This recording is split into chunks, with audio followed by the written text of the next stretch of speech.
اچھا، تو اس کے بعد پھر انشاءاللہ آپ کو اپنے ہی لوگوں میں سے ایسے لوگ مل جاتے ہیں جو آپ کے لیے یعنی ساتھی بن جاتے ہیں آپ کے.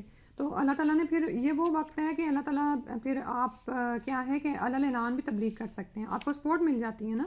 تو پھر جب آپ علل اعلان تبلیغ کریں تو عارض عن المشرکین، مشرکین کے مذاق کی پرواہ نہ کریں، ان کا مطلب آپ پرواہ نہ کریں، ان سے اعراض برتیں. ایسے لوگوں سے اللہ تعالیٰ خود ہی نپٹنے والے ہیں. تو اعراض کیا ہے دراصل کہ یعنی ان کی باتوں کو وہیں پہ چھوڑ دیں، ان کے پیچھے نہ آپ پڑ جائیں یا اس کو لے کے آپ اپنے مقصد سے نہ غافل ہو جائیں. ٹھیک ہے. تو اور ان کے تسلی کی بات کیا بتائی، انا بے شک ہم کفینا کا کافی ہیں ہم آپ کو ان کے مقابلے میں، المستہزئین مذاق اڑانے والوں کے مقابلے میں، یعنی ان مذاق اڑانے والوں سے ہم خود ہی نمٹ لیں گے. ٹھیک ہے. تو ہمارے لیے بھی یہی بات ہے کہ بجائے یہ کہ ہم اگر کسی جگہ پر اسٹک ہو جاتے ہیں، اسٹک ہونے کا مطلب ہے کہ آپ نے ایک کلاس شروع کی، آپ ان کو بتاتے ہیں لیکن وہ کلاس چلتی نہیں ہے، یا یہ کہ مسائل مختلف پیدا ہو جاتے ہیں، تو پھر اس میں مختلف حکمتیں آپ اپلائی کریں گے کہ درگزر کرتے چلے جائیں گے. اب سب سے بڑھ کر تو یہی بات ہے کہ پہلے درگزر تو آپ نہیں کرنا ہے، کیونکہ یہ آزمائش آپ پر آئی ہے، دوسرے کو تو ابھی پتہ ہی نہیں ہے کہ وہ کیا آپ کے خلاف کر رہا ہے. ٹھیک ہے. تو لیکن یہ ہے کہ اگر پھر بھی یہ معاملہ چلتا رہتا ہے تو پھر کیا ہے کہ آپ اس پیغام کو مختلف جگہوں پر لے جائیں، علل اعلان پہنچائیں، اور جو لوگ مذاق اڑانے والے ہیں ان سے اعراض کرتے جائیں، مشرکین سے اعراض کرتے جائیں. جیسے ابھی میں نے پہلے بھی بتایا نا کہ ان سے اعراض کرنا کیوں ضروری ہے، تاکہ آپ اپنا وقت خراب نہ کریں، اپنی جو ہے نا یعنی اپنی راہ کھوٹی نہ کریں. ٹھیک ہے. کھوٹی کیسے ہوگی کہ آپ اپنے مقصد سے ہٹ جائیں. مثلا اگر آپ کے پاس قرآن سیکھنے کے لیے 2 گھنٹے ہیں گھر کے کاموں میں سے، اور اس وقت ہی کوئی ایسے لوگ آپ کو کسی نہ کسی چیز میں الجھا لیتے ہیں، تو اس سے بچیں. یہ جو اعراض ہے نا، یہ آج دو بدو تو نہیں ہوگا، یعنی ان پرسن تو نہیں ہوگا، لیکن بعض اوقات آپ فیس بک میں کہیں پھنس جاتے ہیں، وہ آپ کہتے ہیں وہ میں فلاں کی حمایت کر دوں، یا میرے خلاف کسی نے یہ کہہ دیا ہے، یا آپ اپنے واٹس ایپ میں کسی چیز میں پھنس جاتے ہیں. تو اعراض کریں ان چیزوں سے. پہلے آپ نے کیا کرنا ہے، اپنے ٹارگیٹس اچیو کریں، اپنا جو مقام ہے نا اس کو آپ متعین کریں اور اس پر کام کریں. ٹھیک ہے. ارد گرد کی ٹینشنز اور یہ سارا کچھ اس کو چھوڑ دیں. اس معاملے میں نا بار بار اپنی کاؤنسلنگ کی ضرورت ہے کہ میں جس راہ پہ لگی ہوں نا وہ حق سچ راستہ ہے، مجھے اس پر جمے رہنا ہے، اور ارد گرد کے لوگوں کو بھی اس پر لانا ہے، اور بچنا ہے، رکاوٹوں سے بچنا ہے. یہ بار بار اپنے آپ کو نا میسج کنوے کرتے رہا کریں. عارض عن المشرکین، یہ مشرکین نہیں ہوں گے، ہو سکتا ہے یہ آپ کو اعراض ہو سکتا ہے آج کے مسلمان سے بھی کرنا پڑے. کیوں؟ کیونکہ ہم خود دین سے ہٹے ہوئے ہیں، لوگ سنتوں کو چھوڑ کر بدعات میں پڑ گئے ہیں. اگر آج آپ ایک سنت اپناتے ہیں تو کوئی کھڑا ہو کے آپ کی سنت پر وہ کرے گا، اور آپ یعنی اپنی بدعت کو وہ زیادہ وہ پروموٹ کرنے کی کوشش کرے گا. تو اگر آپ اس سے الجھنا شروع ہو جائیں گے تو پھر تو آپ اپنی انرجی ویسٹ کریں گے نا. تو یاد رکھیں کہ اللہ تعالیٰ ایسے مستہزئین کو خود ہی کافی ہونے والے ہیں. آپ اخلاص کے ساتھ اپنا کام کرتے چلے جائیں، اور یہ ہم نے کرنا ہے تاکہ دین بھی بچا رہے، کیونکہ پہلے ہی دین پر کام کرنے والے تھوڑے لوگ ہیں. پھر فرمایا اللہ جینا یجعلون مع اللہ الہا آخر، وہ لوگ جنہوں نے اللہ کے ساتھ دوسرے معبود بناتے ہیں، فسوف یعلمون، ان قریب وہ جان لیں گے. جو کچھ وہ کر رہے ہیں وہ سب کچھ ان کو سامنے آ جائے گا. ٹھیک ہے. تو آپ کیا کریں کہ اللہ کافی ہے ان کو نمٹنے کے لیے. دین کا کام پھیلاتے رہیں، ثابت قدم رہیں، نیک نیتی سے جمے رہیں. کوئی مذاق اڑائے، کوئی طعن و تشنیع کرے، کوئی جسمانی تکلیف پر بھی اتر آتا ہے بعض اوقات، اپنوں میں سے ہی کوئی ہو سکتا ہے، آپ تسبیح سے مدد لیں. فرمایا وَلَقَدْ نَعْلَمُ أَنَّكَ يَضِيقُ صَدْرُكَ بِمَا يَقُولُونَ، اور البتہ تحقیق ہم جانتے ہیں کہ بے شک آپ کا سینہ تنگ ہوتا ہے اس پر وہ جو لوگ کہتے ہیں. یعنی ہم سے زیادہ تو نبی صلی اللہ علیہ وسلم تھے نا اخلاص پر، اور ان کا سینہ تنگ ہوتا تھا کہ یہ لوگ، میں ان کو آگ سے بچا رہا ہوں، یہ کدھر جا رہے ہیں. ٹھیک ہے. اتنا تو ہماری حالت نہیں ہوتی، ہم تو اپنی ذات میں ہی کھو جاتے ہیں. وہ فلاں نے مجھے فلاں کہہ دیا تھا، یہ سوچ کہ یہ خود کہاں جا رہا ہے، سیکنڈ ٹائم آتی ہے ہمیں، ہے نا یہی بات. تو نبی صلی اللہ علیہ وسلم کے ساتھ تو یہ معاملہ تھا کہ ان کا سینہ تنگ ہوتا تھا. آپ کو تسلی کرائی گئی کہ ہمیں معلوم ہے کہ یہ سب کچھ آپ کے ساتھ ہوتا ہے. تو پھر آپ کیا کریں، فسبح بحمد ربک، تو آپ تسبیح کیجئے اپنے رب کی حمد کے ساتھ، اس کی تعریف کے ساتھ. وہ پاک ہے ہر چیز سے. سبحان اللہ، وہ سبحان ہے، سبحان اللہ و بحمدہ، سبحان اللہ العظیم. آپ یہ دیکھیں کہ یہ جو کلمتان ہیں، خفیفتان علی اللسان ثقیلتان علی المیزان، تو ان کو پڑھتے رہیں. درود پڑھیں، یا حیو یا قیوم برحمتک استغیث، جو بھی دعائیں ہیں وہ پڑھیں. اور خاص طور پر جب اس طرح حالت ہو جائے تو اللہ ربی لا اشرک بہ شیئا، اور نماز کے ساتھ وقم من الساجدین، اور سجدہ کرنے والوں میں سے ہو جائیں. ابھی پہلے بھی ذکر آیا نا کہ مومنین کے لیے اپنے کندھے جھکا دیں، یہاں پر یہ نہیں آیا نماز قائم کریں، کہا ہے سجدہ کرنے والوں کے ساتھ جا کے جڑ جائیں، ان محفلوں میں جڑیں جہاں پر آپ کو آپ کے دل کی تسلی کے لیے، جڑے رہنے کے لیے روحانیت کی غذا ملے. ٹھیک ہے، اگر آپ ایسے لوگوں میں پھنس گئے ہیں جو ہر وقت آپ کو تان و تشنیع کرتے رہتے ہیں، آپ کا دل ہی برا کرتے رہتے ہیں، ایمان سے جب ایسے دل برا ہوتا ہے نا تو ہم کسی کام کے نہیں رہتے، ہم تو گھر کے کام کرنے کے نہیں رہتے. تو پھر کیا ضروری ہے کہ ہم ان محفلوں سے جڑیں، ان کی طرف جائیں، اپنی طاقت بڑھائیں. ہمیں یہ ضرور چاہیے ہوتی ہے، ہم نے زندہ رہنا ہے، سانس لینا ہے. سانس صرف جسمانی ضرورت کے لیے نہیں لینا، میرا مطلب یہ ہے کہ روح کو زندہ رہنے کے لیے روحانی سانس کی ضرورت ہوتی ہے، اور وہ آتی ہے وہیں سے جڑنے سے، ایسے لوگوں سے جڑنے سے جو اللہ سے جڑے ہوئے ہیں. وَاعْبُدْ رَبَّكَ، اور عبادت کیجیے اپنے رب کی، حتیٰ یأتیک الیقین، یہاں تک کہ آ جائے آپ کے پاس یقین.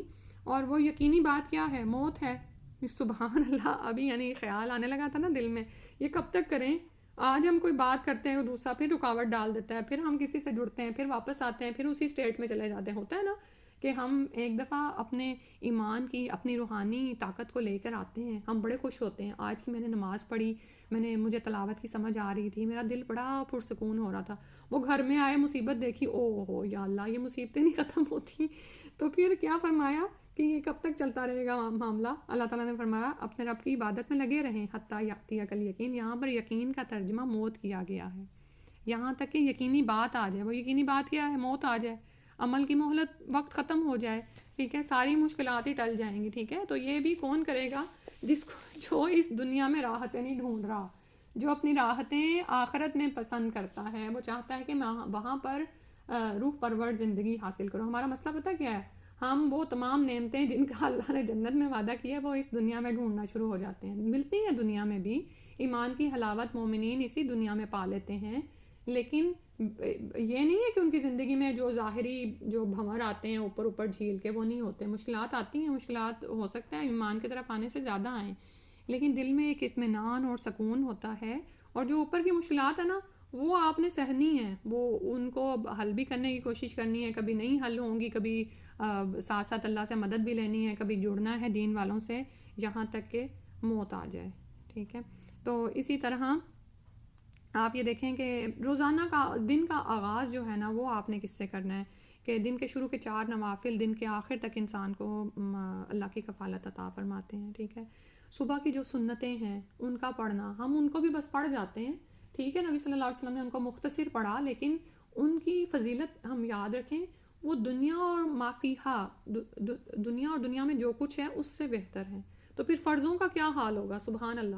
تو جب انسان ان پر استقامت اختیار کرے، دوام حاصل کرے نا، تو ان سے انسان کو مدد ملتی ہے، اور وہ جو ٹینشن اور بے چینیاں ہیں وہ انشاءاللہ ختم ہو جاتی ہیں. ان آیات کی تلاوت سن لیتے ہیں. ٹائم زیادہ ہو گیا، دیکھ لیں، اب چاہے آپ بعد میں سن لیجئے گا اگر آپ جانا چاہیں تو بھی.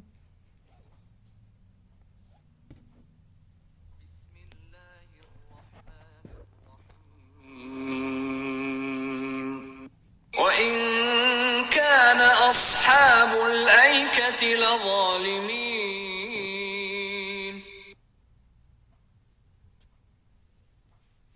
اور ایکا والے ظالم تھے. فَانْتَقَمْنَا مِنْهُمْ وَإِنَّهُمَا لَبِإِمَامٍ مُبِينٍ. وَلَقَدْ كَذَّبَ أَصْحَابُ الْحِجْرِ الْمُرْسَلِينَ، وَآتَيْنَاهُمْ آيَاتِنَا فَكَانُوا عَنْهَا مُعْرِضِينَ. وَكَانُوا يَنْحِتُونَ مِنَ الْجِبَالِ بُيُوتًا آمِنِينَ فَأَخَذَتْهُمُ الصَّيْحَةُ مُصْبِحِينَ فَمَا أَغْنَىٰ عَنْهُم مَّا كَانُوا يَكْسِبُونَ. وَمَا خَلَقْنَا السَّمَاوَاتِ وَالْأَرْضَ وَمَا بَيْنَهُمَا إِلَّا بالحق وإن الساعة لآتية فاصفح الصفح الجميل إن ربك هو الخلاق العليم وَلَقَدْ آتَيْنَاكَ 7 مِّنَ الْمَثَانِي وَالْقُرْآنَ الْعَظِيمَ لَا تَمُدَّنَّ عَيْنَيْكَ إِلَىٰ مَا مَتَّعْنَا بِهِ أَزْوَاجًا مِّنْهُمْ ولا تحزن عليهم واخفض جناحك للمؤمنين وقل إني أنا النذير المبين كما أنزلنا على المقتسمين الذين جعلوا القرآن عضين فوربك لنسألنهم أجمعين عما كانوا يعملون فاصدع بما تؤمر وأعرض عن المشركين إنا كفيناك المستهزئين الذين يجعلون مع الله إلها آخر فسوف يعلمون ولقد نعلم أنك يضيق صدرك بما يقولون فسبح بحمد ربك وكن من الساجدين واعبد ربك حتى يأتيك اليقين صدق اللہ العظیم. اچھا، ایک جو میں ابھی دیکھ رہی تھی جو میرے سے رہ گیا، آپ دیکھیں آیت نمبر 90 میں جو آ رہا ہے نا کما انزلنا علی المقتسمین، تو یہاں پر ہم نے دیکھنا ہے کہ بعض اوقات مسلمانوں کا بھی جو طریقہ ہے وہ یہی تقسیم کرنے والوں کی طرح ہی ہو گیا ہے کہ اپنی مرضی کا حکم لیتے ہیں اور جو نہیں مرضی کا ہوتا اس کو ہم نکال دیتے ہیں. تو ہم نے بھی جیسے قرآن کو تقسیم کر دیا نا، بانٹ دیا ہے، ٹکڑے ٹکڑے کیا ہوا ہے. اور آپ یہ دیکھیں کہ بعض اوقات ہمیں قرآن کی سمجھ نہیں ہوتی ہے، تو قرآن کو ہم جب پڑھ رہے ہوتے ہیں گھروں میں بھی، تو کوئی صفحہ پڑھ رہا ہے، کوئی پڑھ رہا ہے، بس ہمیں یہ ہوتا ہے کہ قرآن ہم نے پڑھ لی ہے. حالانکہ یہ تو گائیڈنس کی کتاب ہے، یہ اس لیے نہیں اتری ہے کہ اس کو پارا پارا کر کے پڑھا جائے. اور پاروں کا بھی جو تقسیم ہے نا وہ بعد میں کی گئی ہے صرف آسانی کے لیے کہ ہم اس کو مہینے میں مکمل کر لیں، چلیں کم سے کم یہ ہے کہ ایک دن میں ایک پڑھا جائے. لیکن عرب جو ہیں وہ صورتوں پہ چلتے تھے، یعنی سورہ بائے سورہ پڑھا کریں آپ نا. یہ بھی ہم انشاءاللہ اپنی اس میں عادت میں شامل رکھیں. اور آپ یہ دیکھیں کہ ایک جگہ پر ایسا بھی آتا ہے نا، ابھی جیسے پیچھے سورہ گزری کہ سورت پیچھے شروع ہو رہی ہے، ایک آیت پیچھے رہ جاتی ہے، پھر اگلا پارہ شروع ہو جاتا ہے. ٹھیک ہے، تو اللہ سبحانہ وتعالیٰ نے جس طرح اتارا ہے کہ آیت سے کنیکٹ کی ہے، پھر وہ مل کر ایک پوری سورت بناتی ہیں، پھر سورہ سے کنیکٹ کی ہے. تو اسی طرح کیا ہے کہ تمام قرآن ہی لینے والا ہے نا. اب قرآن ہی کے بعض حصے، قرآن کے بعض حصوں کی تفسیر تشریح کرتے ہیں. اس کو آپ الگ الگ کر کے نہیں لے سکتے، اپنی منمانی مرضی سے اس کے مطالب نہیں اخذ کر سکتے. تو اللہ سبحانہ تعالیٰ ہمیں اس سے بچائے. اور عادت میں ہم نے یہ شامل کرنا ہے کہ سورہ کر کے پڑھا کریں. ٹھیک ہے انشاءاللہ. یعنی یہ بھی ہو سکتا ہے کہ چھوٹی صورتیں ہم ایک دن میں زیادہ پڑھ لیں، لیکن یہ ہے کہ اگر بڑی صورتیں ہیں تو اس کو ہم ایک ٹاپ، جیسے رکوع، آیتیں مل کے رکوع بناتی ہیں، رکوع تک بھی ایک موضوع مکمل ہوتا ہے. ٹھیک ہے، تو اللہ سبحانہ و تعالیٰ ہم سب کی رہنمائی فرما دے. آمین یا رب العالمین. سبحانک اللہم و بحمدک، نشہد ان لا الہ الا انت، نستغفرک و نتوب الیک. السلام علیکم و رحمۃ اللہ.